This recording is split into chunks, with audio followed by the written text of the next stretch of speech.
Something, when we talk about process and the whole process of Marigold the Matador, I understand. You really detailed that.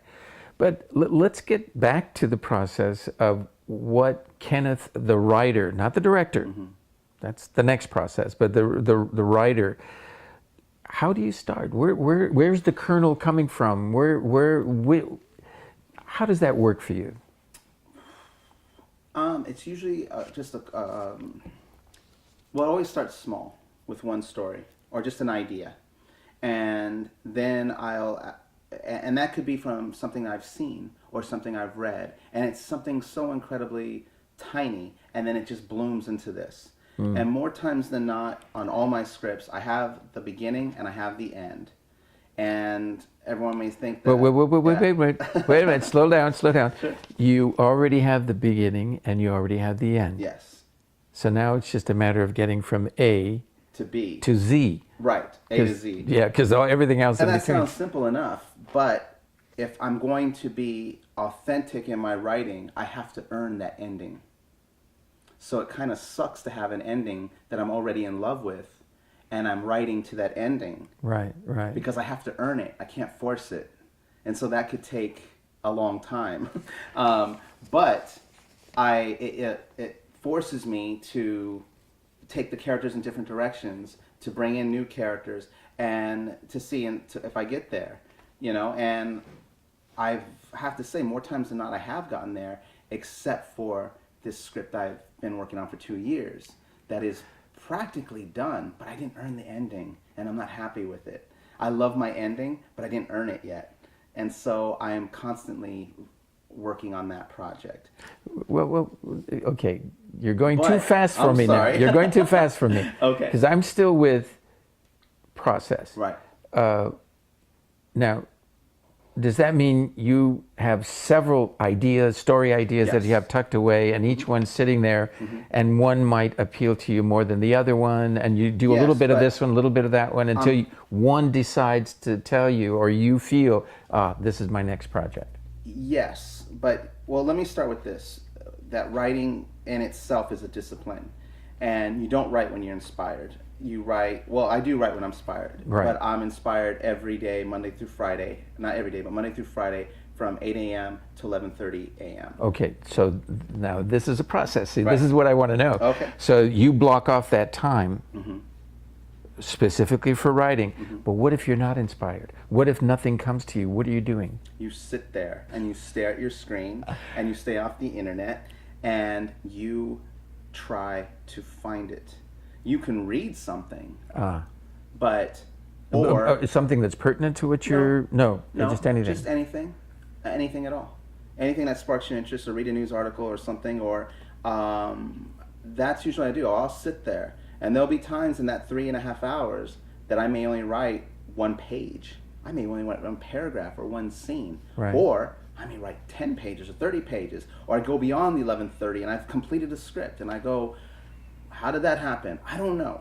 And did anything I write, was it any good?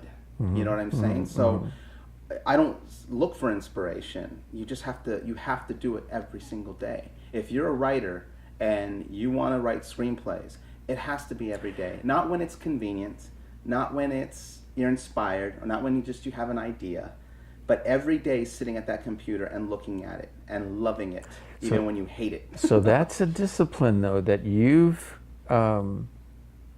set for yourself, and I'm going to echo what you're saying, because being a writer myself to a certain extent, that is something that you have to do every day. You have to allot that time and sacrifice with it, because if you don't, and I think a very important thing is to don't go on the internet, don't answer emails, don't do this, because it takes you away from that precious time. Because when you stop to think about it, you're cutting the time of what could be a year in just dedicating yourself to write that piece. And And I've heard so many people say, I'm not inspired. I don't sit there. I leave, or I do this, or I do that. And after so many days, they'll never go back to it. Right. So they lose the inspiration. They lose the story. They have to start all over again. Oh, what did I have in mind for that, and this and that, and But the remedy for that, and this is the other part of that. I have a notebook with me everywhere I go. yeah, so do I. Yeah. So I have a notebook everywhere I go. When I go to work is where I come up with a lot of my ideas. You know, I'll joke sometimes that if I become this successful writer director while making a living at it, I may have to keep my bar job just so I can be inspired to write my stories, because I'm constantly writing that. So even if I'm in that block of time, and those are the great times, because I will, let's say, be bartending and it's slow and I'm just sitting there and I'm thinking about my script and what I'm writing about, and then boom, something comes. And I'm like, great. I start writing it down. I write a page of notes, and that page of notes is 20 pages of script. Right. And I'm excited the next day to sit down and get started on that. And so my goal sometimes, not necessarily if I don't believe in writer's block, but let's say I'm in a place where I can't move forward as a writer. I'm excited when I go into my job that if I can get a half a page of notes in this 6-hour shift, that would be great, because that half page is going to be 10 pages of script tomorrow. And I get to start my day already having it, boom, and then go off. So I look for those opportunities. You know, the only time I don't have my notebook with me is if I'm with my kids. And because I need to be completely engaged with them. That's great. Yeah, that's I cannot terrific. be, and sometimes an idea may come, you know, and I'll tell my daughter, who has a mind like a steel trap, remember this sentence. Why? And I'm like, because I got to write it home when we get home. Okay. And remember that sentence, baby? Yeah. She tells me, I write it down. And Well, I wish I had one of those. so she's like, yeah. So it's having that discipline to do that. But then people might judge what they're doing, and that the way to get by that, because I get asked that a lot. It's like, I have a friend of mine who's a writer at work, who's a server, and she wants to write, and she's like, how do you do it? She's like, I have all these ideas. I go, sweetheart, just start writing it down. Right. Write it down. Don't just. She's like, what if it sucks? I go, it probably will suck. I go, it's your first thing writing, but you have to get it. You have to start. We don't as artists start at the top. Yes, right. You know, we look at people's success and we go, there's that kind of envious jealousy that it's like, oh, well, they were lucky, you know, or they were that. And anyone who ever says that to me, that's like the worst, you know, that's the worst insult you could tell me, is that I was lucky. Mm-hmm. You know what I mean? Because I can tell you my struggle and how lucky I was in the 15 years that I've been pursuing this business. And you may not think I'm so lucky after that.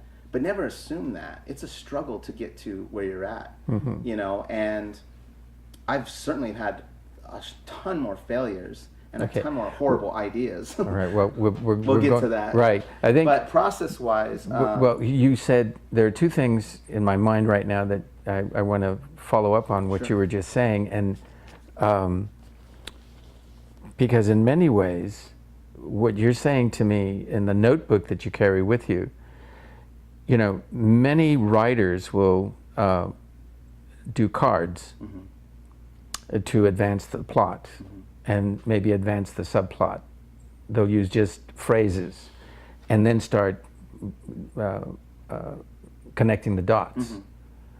Is that what you're talking about when you say you have your notebook and you use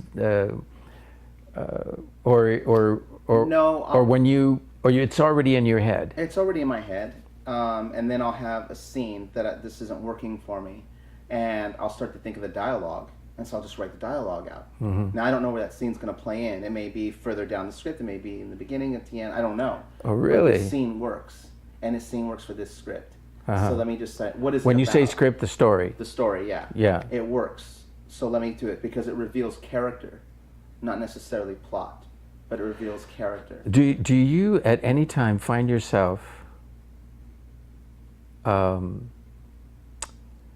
where the character is actually writing the story and takes you on a tangent, and it's still part of what the story element that you're looking for, and you're surprised by what you even wrote?